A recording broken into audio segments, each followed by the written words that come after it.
AI has changed the whole game. And so I was like, we need to talk about this. More people need to hear this stuff. In the past, it was like, how can we get more reviews, more 5-star reviews? Now it's about the quality of the reviews that you get, not the quantity. I'm just seeing so many potential misses, the way that most owners are still optimizing for the wrong things. We're still optimizing for the number of reviews, or just we're not thinking about the widespread way that AI will actually go and utilize this data. And so all of a sudden you have a huge spike in reviews, and you do this over a period of 2 months. Google's kind of measuring those trends, and they can actually see that you're using a QR code and that the review is being left inside the building. And so what's happening is they're deleting all those reviews, and they're blocking you from generating new reviews. I've had that happen to a client. They lost over 1,000 reviews. It's no longer about like quantity. It's about the quality and the content that's getting published so that the AI models can answer specific queries.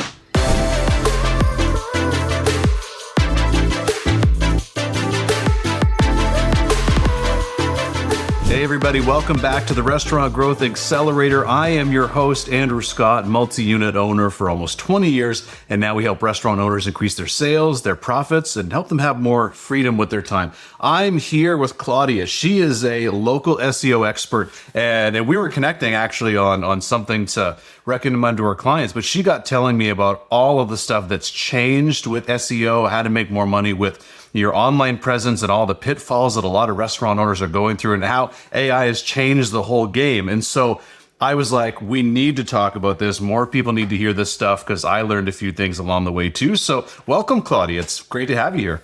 Thank you, Andrew. Thanks for inviting me. Awesome. So let's dive in. So picture a world, because we know restaurant owners, let's face it, most of us are busy in our business. We are focused on the things that are going on, in the 2 feet in front of our face. And we don't often focus on whether it be our online presence or all of the other stuff. But I mean, realistically, that's a big way that people are making those purchasing decisions. And so I guess most of us are kind of stuck in the past a little bit. Back when, Facebook, you could still do a Facebook post and you would get, a bunch of people coming in the same day. A lot of things have changed. So let's walk through this a little bit. AI has now changed everything. From when we're typing in a Google search, it now gives you an AI thing. Everyone's using ChatGPT and a bunch of different AI platforms. So let's talk about that. Like what has changed in the game, and what do restaurant owners need to know about it? Yeah, I think restaurant owners should definitely be focused on AI. And the best way to do that is take your phone, go into AI mode, go into Gemini, and ask them, like, how is my business name and what am I known for? And so that would be like a great start for a business to kind of get an idea of like, how are the LLMs interpreting their business? And then if there's any pitfalls, then you need to kind of work yourself backwards. Look at your website, look at the content on your website, and make sure that the message is delivered there. And then you're going to have to do an audit of your reviews and look at the sentiment, because your review sentiment is a big way of how all these LLMs are understanding your business. Yeah. Well, first, let's back up a sec. What's an LLM, just for anyone that doesn't know? It's the language model that the AI is trained on to understand your business. So basically, it's what's actually computing it's basically the thing that's compiling all the data and making meaning out of all the different things. Okay. And so they're using like reviews, PR mentions, influencer mentions. All that is like data that's being used to train an AI. Yeah, and so because it's not just reviews, because for the longest time it was like, well, we need to get more reviews, we need to get more of that kind of stuff. And so what you're saying is that it's not just the reviews anymore. There's a bunch of other things that are relevant. Yeah, I think AI is just taking SEO in general and then making it super hyper relevant. So things that we once ignored but were always good SEO practices are becoming even more relevant. So like we're revisiting all the best practices. And the idea of just like maybe focusing on your Google business profile, you can't just do that anymore. Or say you're just like on Instagram and like you do really well on Instagram and you're just really focused on posting there. The that's not going to really work. You have to make sure that your presence is like everywhere. So just getting an idea of like how you're being interpreted, what's being cited, and then working your way backwards to kind of fix all the citations and directories along the way. And it sounds a lot more daunting than it is. I think. Yeah, because I think it says very. I mean, just based on this, I'm picturing the clients that we work with and the people that listen to our podcast a lot of times. I mean, listicles and like just, there's a lot of things that's like, okay, well, what's that? What's that? And how do I do it? So if you could just like if you could break this down into like 5-year-old speak, I guess how would you describe this and what the core problem is that's changed for a lot of restaurant owners? Okay, so traditionally with local SEO, the like traditional ranking factors would be like having a keyword in your business name. Yep. Or like making sure your primary and secondary categories were like on point so Google could understand and interpret your business. So that's how you rank in Google Maps. Okay. AI doesn't necessarily have to take it's not so structured where the business name, the keyword in the business name matters so much because they're looking across the web and the mentions and your reviews and your H1 and titles and everything in general so like it doesn't have to just be your business name. That was like a big factor for rankings. So the first step would be take a look at your website and the content there. So for example, if you want to really emphasize your catering business, you should have a dedicated page that mentions your catering. Yep. And then, have the right meta title, meta description, and H1 header. So I think a lot of restaurant owners will create a website and kind of just leave it alone. And in the past, that worked well because your Google business profile would rank you, even if you didn't have all the content you needed on your website. But with AI, that's shifting a little bit. So you want to revisit the website content and make sure that you're the first voice. Like if the message is that you provide catering and you're, the areas that you cater and maybe the like type of events that you cater. So corporate events, holiday events, things like that. You want to make sure that that's mentioned on your website. Okay. Yeah. And so what you're saying is that now AI is taking all of those things and it's actually going through the website much more, finding the information that's there, but not only that, it's looking everywhere. So it's looking it needs to be reinforced through third-party mentions. So you start with your website, you make sure that you have everything that's relevant there that you want to say about your business and your offerings, your services. And then you try to make sure that you have reviews to back it up, but not just reviews on Google, like a review on Yelp, OpenTable, or your reservation, Grubhub, DoorDash, wherever it might be. Maybe even a Reddit thread, that goes a long way. And then teaming up with like micro influencers can really be like a really great way to reinforce your message. Okay. Yeah. So basically it's not just about one thing. It used to be, okay, let's make sure Google My Business is updated, has the right phone number, has the address. We did that. Right. And we probably had to get that postcard mailed to you to verify that you're a real place.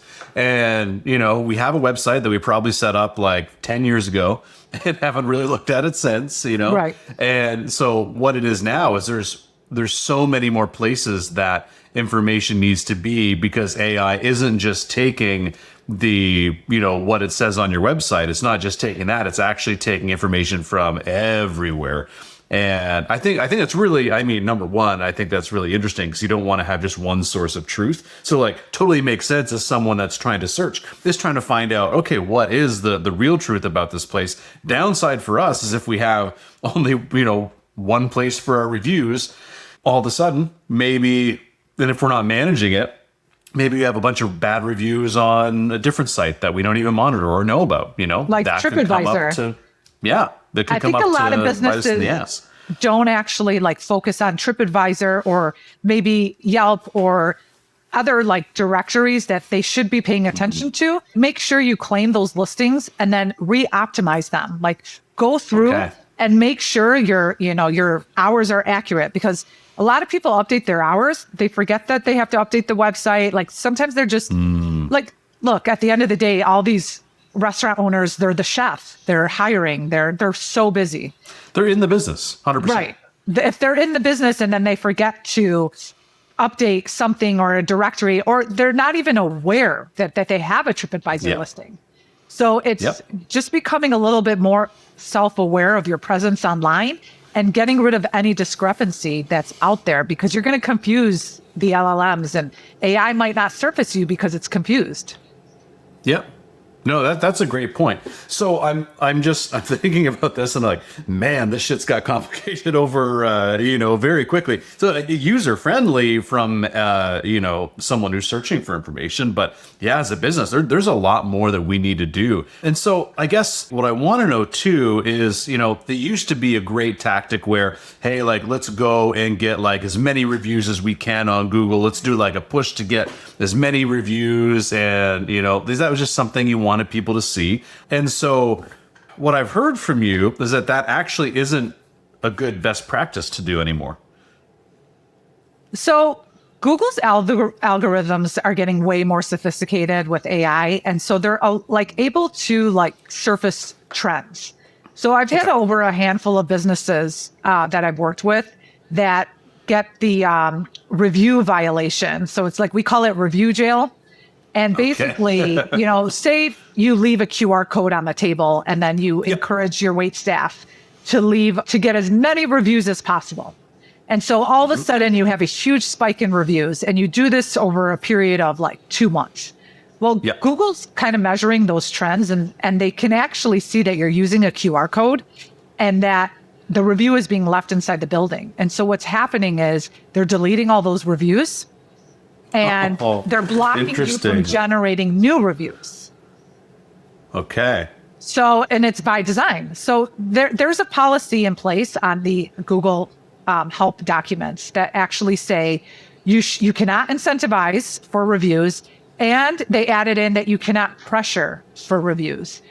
When you ask for reviews at the counter or at the point of sale, it is kind of a type of form of pressure. And when when Google sees that there's all of a sudden this huge spike in reviews on your profile, they're going to question it. And now we've learned that when people are in maps, Google will ask them a series of questions. Does this place serve alcohol? Does this place have a fireplace? Is this place kid friendly? And so the local guides are answering these questions about your restaurant. You might not even be aware. And that's why when sometimes you go into your Google business profile and you'll see all these attributes were added and you're supposed to hit okay, yes, I agree with it. Yeah. So that's where it's coming from. It's these local guides. One of the questions now is, did this place incentivize or pressure you for reviews? I forget the exact wording of it.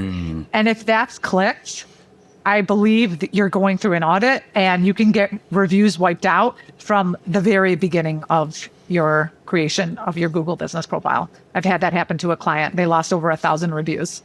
Wow. That is insane. I mean, I understand the reasoning behind it, but damn, that's challenging. Yeah. And the common indicator that I've noticed and from dealing with all these businesses is the use of a QR code. So, and Google provides a QR code on your Google business profile. But the best way to get a review is for somebody to actually search your business, engage in your Google business profile, and then leave the review. You're a lot less likely to get filtered out. Okay. That's interesting. So basically, if someone wanted to try and get those reviews, it's almost there's a couple steps they have to go through. And like you mentioned, if they all come from inside the premises, ideally it's something that's left off premises, which is tough because we also know the best time for them to leave a review is right in the moment, because then the likelihood of them doing it, decreases significantly after they've left the building. So that's why you have to kind of invest in review campaigns and texting and following up with your customers, making sure that you have when you have a loyalty program and a reservation list, you can take that data and then send them a email or a text message that says, "Thanks for joining us for dinner. Can you leave a review?" Yep. Absolutely. You might not generate as many reviews as you would if doing it inside the business, but it's no longer about quantity. It's about the quality and the content that that's getting published, so that the AI models can answer specific queries.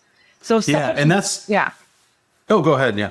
I was just gonna say, like, if somebody searches in AI mode, I want to find a restaurant for my birthday for a large party of 10. If you have a review that, like, Google will ask, is this place good for large parties? And then, the review actually says, I had my birthday here. That's all going to help you get surfaced to answer that query. But if you don't have a review that mentions that, and you don't have to have 20 of those reviews, you just have to have maybe 1 or 2 on Google. And then if it's reinforced on a Reddit thread or a Yelp review or a Facebook mention from a influencer on TikTok, any one of those, you're going to get surfaced. Yeah, that's really interesting because the name of the game was always quantity in the past. It was like, how can we get more reviews, more 5-star reviews? Now it's about the quality of the reviews that you get, not the quantity. And it's also not about just the review itself, but also having that data backed up. So basically, diversification. Yeah, well, I was going to say, like, if your website says, hey, we're great for catering, and then you have a review that says, hey, we ordered for catering, this was amazing, and then you also have that in other places as well, then the AI goes, okay, they're probably good at catering. Whereas if the only place you see that is on your website, then it's like, they say they're good at catering, but we don't really know. And then you want to make sure you have photos too, like show photos of your catering, show videos on your Google business profile of catering, and then make sure that it's on your menu. Like, you can publish your catering menu. So all of that will really go a long way. So it's like getting like fully optimized. Yeah, 100%. Yeah, I'm just seeing like so many potential misses the way that most owners are still optimizing for the wrong things. We're still optimizing for, the number of reviews or just we're not thinking about the widespread way that AI will actually go and utilize this data. This is crazy.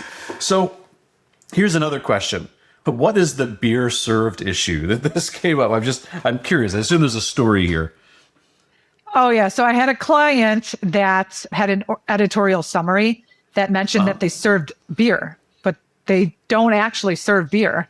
And when I looked into it, their reviews from 3 or 4 years ago had mentioned beer. So in the past, they were serving alcohol.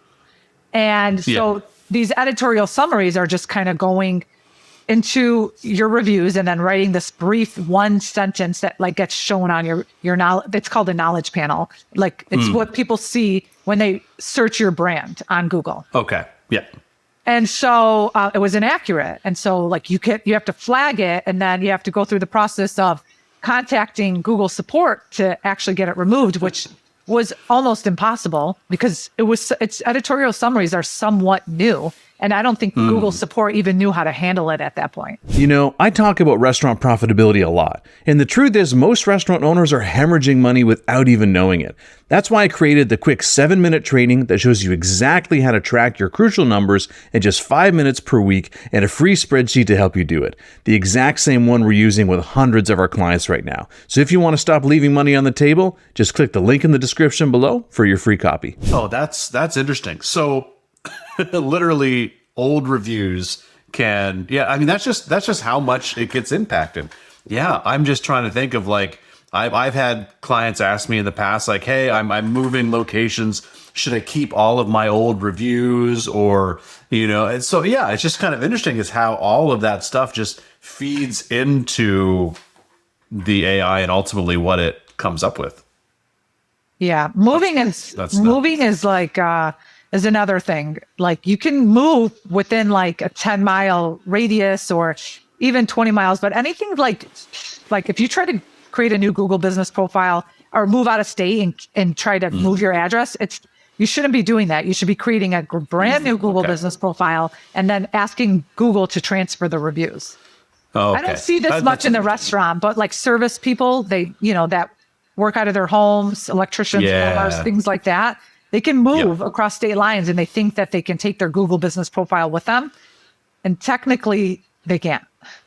Yeah. Okay. Well, I mean, that's good to know. That's, I mean, there's only one client I've had that we've talked about. They're not moving far, but, but they've been there for a very long time and they're just moving to a slightly different location. But no, that's an interesting piece of it, that I hadn't really thought about.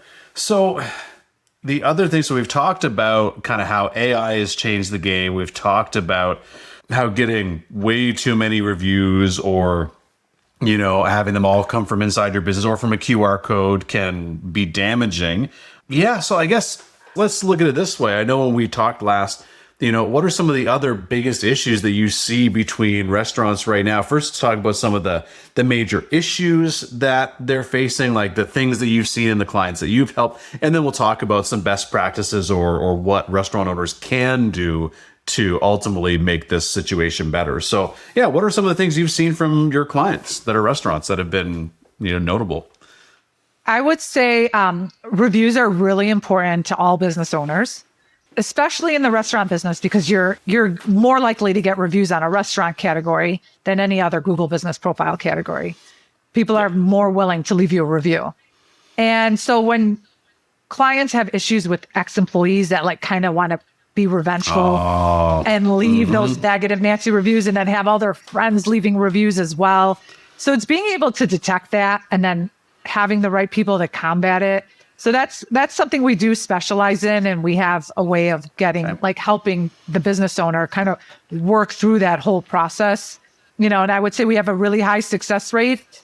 If there's an actual violation and the review, just flagging sometimes helps get the review falling off. But a lot of times there's extra steps. There's a Google forum where people are called product experts. I'm a product expert in the Google forum. And so you would go there and you would post in the community and you ask for extra help. So this is after you've contacted support and support basically blew you off and they didn't help solve your issue. So you can go into the Google forum, post a thread, and then product experts will kind of give you advice on how to move forward, how to fix it, or we escalate it and then and that helps get support back into responding to you and then resolving the issue. So the editorial summary with the beer, I had to take that up into the forums and get an escalation going to get it removed, because some of the stuff is new. Support doesn't even know how to handle it in the beginning. Yeah. And then another thing is pay attention to your booking links and your ordering links. So if you don't have a reserve now button, that's not good. You want to make sure that your reservation links are linked up and working properly. I had a client that I added probably 6 months ago, and he had no idea that Open Table was not set up on his Google Business Profile for months. And that really affects your rankings. Because all of that's interactions. Google's measuring how many times you get booked. And the more you get booked, the better you're going to rank because you're more popular. I was going to say, also, surely he probably had a drop in reservations too. Correct. So, but I don't think a lot of business owners are not really looking at how they're appearing on Google, and because they're so focused maybe on social media, which is great. You want to be focused on social media because that's where people are actually recognizing your brand. But Google's very much the last stage of it's the bottom of the funnel. So people might learn about you on social media, but they're going to go on Google and search your brand, and how you appear there is going to matter. And that's going to determine whether you're going to convert or not. So pay attention. Yeah.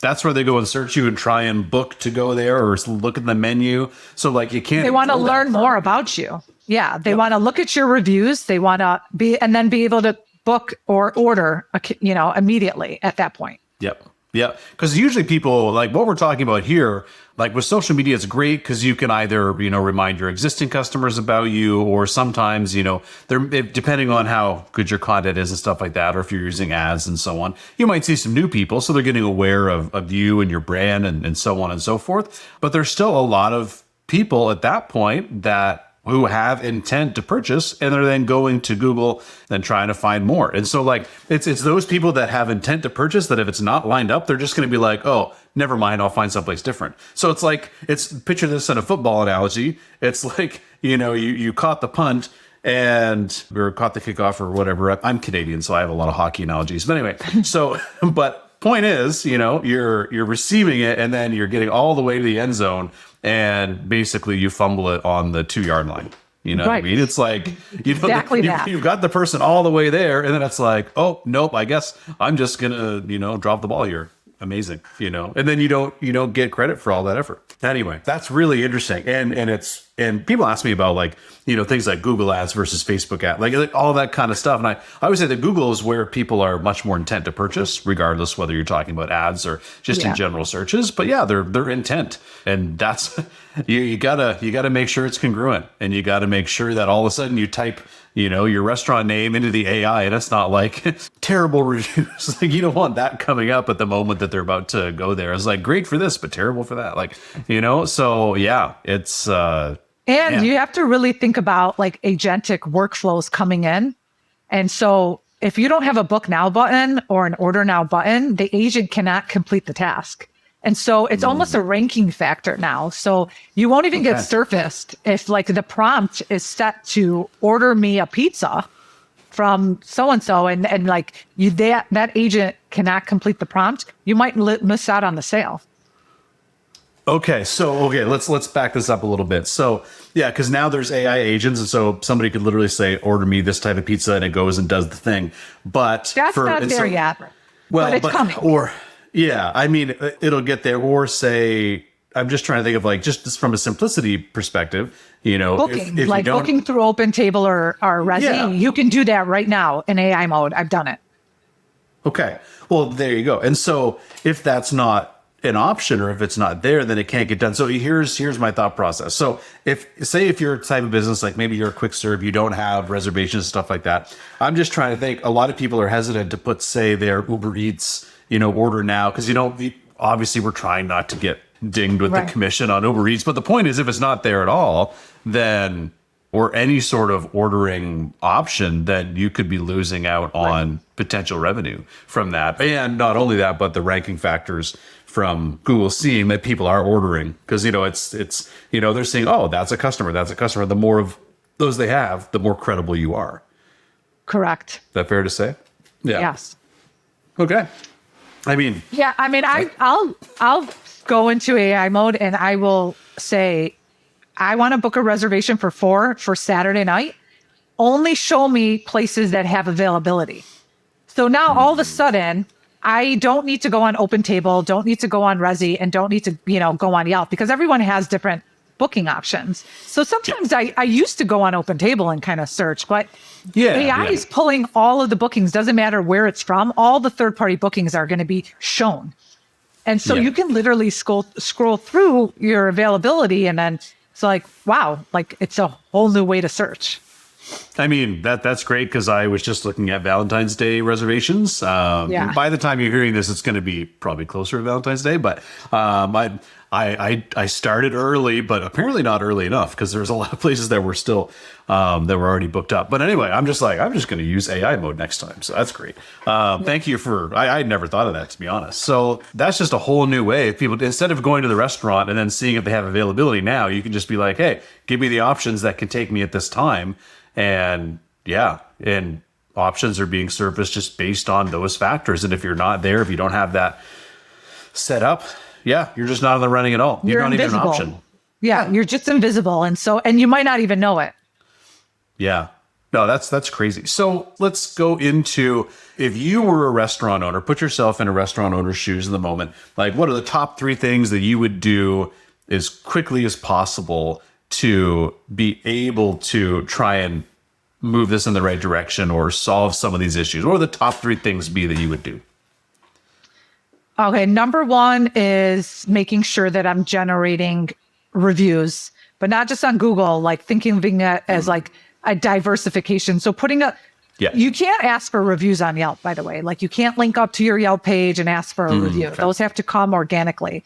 But like, if you make it a point to make sure that you're surfacing a couple fresh reviews on some third-party directories, that's going to help in your marketing efforts. And then just making sure you have something in place that's more like organic, like where you kind of set it and forget it. Like, you have this cadence in place that's asking for reviews. So make that part of the culture. Okay. All right. That would be number 1. Good.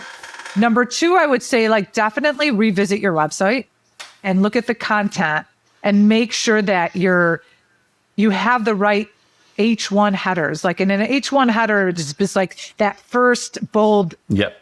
header that they're going to see on the website, because AI really is like surfacing that a lot. So if you want to be known for like large parties or catering or being a romantic, like good place for anniversaries, you could throw that into your H1 header, and it's like really easy to manipulate AI queries that way.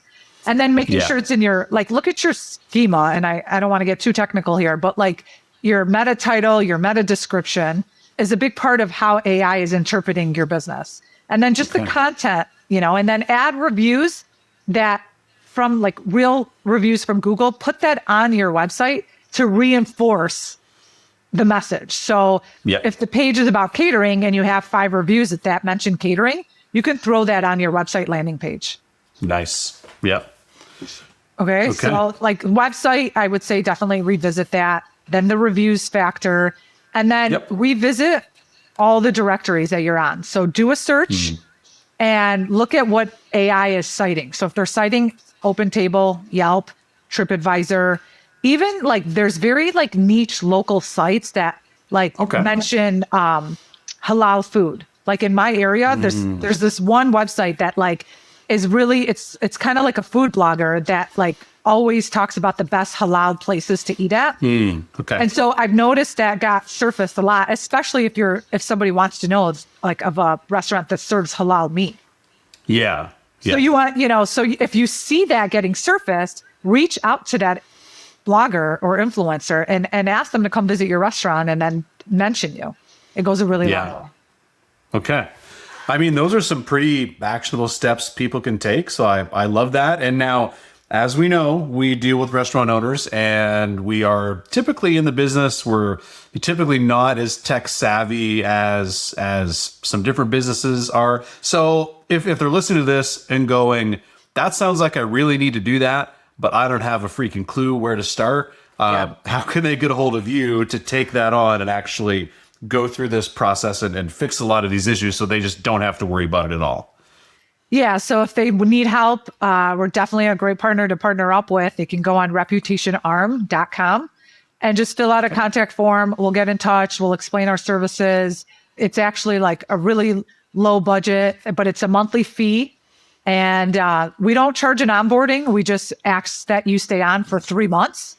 But you're, even in those 3 months, you're going to learn and like clean up so much that it's definitely like worth trying. But the idea is like implementing best practices. So replying to your reviews, generating reviews on an ongoing basis through our SaaS application, and then managing your citations, because let's face it, everyone's seasonal. Their hours are changing. You need to be you need to have a way to update your hours across the web. And there's multiple sites that you have to update. It's not just Google. It's your website. It's Google. It's OpenTable. It's Yelp. It's TripAdvisor. It's Bing. It's Foursquare. There's a lot. And then just, making sure that you're building a like listings presence everywhere so that AI can surface you.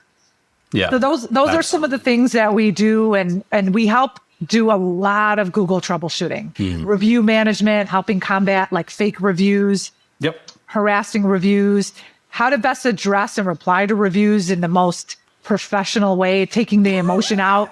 People business owners get really emotional about these reviews, and dude, sometimes it's worth paying somebody to help you. I do this all the time. I'll have a client that messages me and is like, "Oh my God, I can't believe this review," and they type me their suggested reply, and they're like, "I want to say this," and I'm like, yeah, say that if either you want people to come there and laugh at you and think it's hilarious. There are businesses that make themselves known based on doing that. But then it's like, also, if you want everyone to never come to your restaurant because they think the owner is a total, jerk, then, say that. Because somebody snaps a photo and then throws it on social media? Or do you know how many times like a social influencer can cause a business to generate like 50 negative reviews?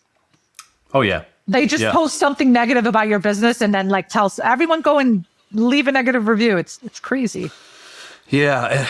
Anyway, it's crazy how how easy those things can happen. But yeah, responding to your reviews, like we're all passionate about our businesses and we're all in it. And it's just like, but we have to take a second to realize that that's not like, we may be passionate about it, but we need to look from an outsider's perspective. We also have to look at it from the perspective of, actually, I'll tell you a story. Now, this has nothing to do with Google reviews and AI, but here's a story just to exemplify that point real quick. So I had this manager that worked for me, and she came from a retail environment previously. And so someone came in, they had a coupon, and the expiry date was like January 31st, and they came in like February 2nd or something like that.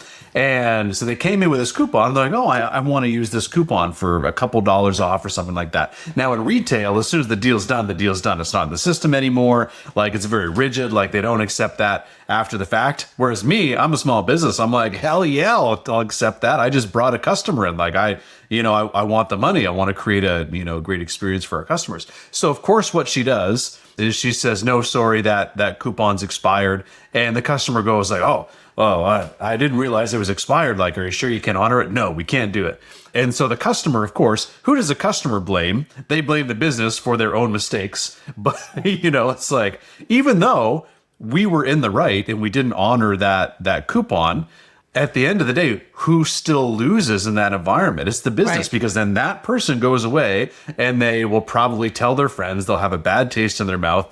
They could leave a negative review. This lady ended up emailing me and I handled it and salvaged it. But the point is, had she not done that, she probably would have told her friends about the bad experience. And even though she was in the wrong, the business, we were totally in the right. And that manager, totally in the right. But we were still wrong because the way in which we handled it, we would have lost more out of that. Not only did we pay to get this advertising out there, we paid to bring a customer in, and then we created a negative interaction. So we actually created more people that then would never order from us and never become customers. So we actually had a net negative. We paid to have a net negative effect on our business. So not only did we not get the sale, we spent money to get her.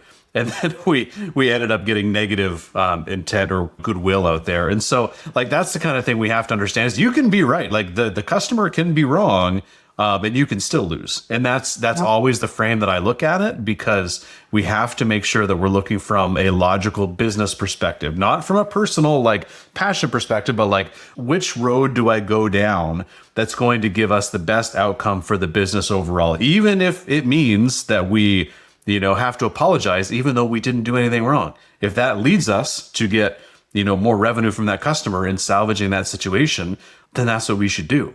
I always find for me, pride, I was going to say money comes before pride, but it's more or less the success of the business comes before my pride. I'm totally okay just stomping on my pride if the business will long-term succeed. I'm okay with that. And that's just the frame we have to take, because it's not personal at the end of the day. We are just usually so involved in our business that we feel it's so personal. So anyway, it's sometimes it's just the day, it could have been a long day, an emotional day, bad staff didn't show up, and then all of a sudden something else compounds it, and then the way you react, it can mess you up and then turn into a negative review. It's just, I get totally. it. It's you're late at night, you just got home from a long shift, and you just want to relax, and then you get this review, and it happens. Awesome. So what we'll do is we'll put your link in the show notes if they want to check you out, and I highly recommend that they do. I mean, I've learned a lot today, and guys, if you have questions, go to the website, check her out. And I hope you guys learned something. And Claudia, maybe we'll have you back as more things change down the line. For sure. As certain agentic things come into play, I'll reach out to you and we can educate all your listeners about it. Love it. All right. Well, thank you for being here. And everybody, we'll see you on the next episode. Thank you.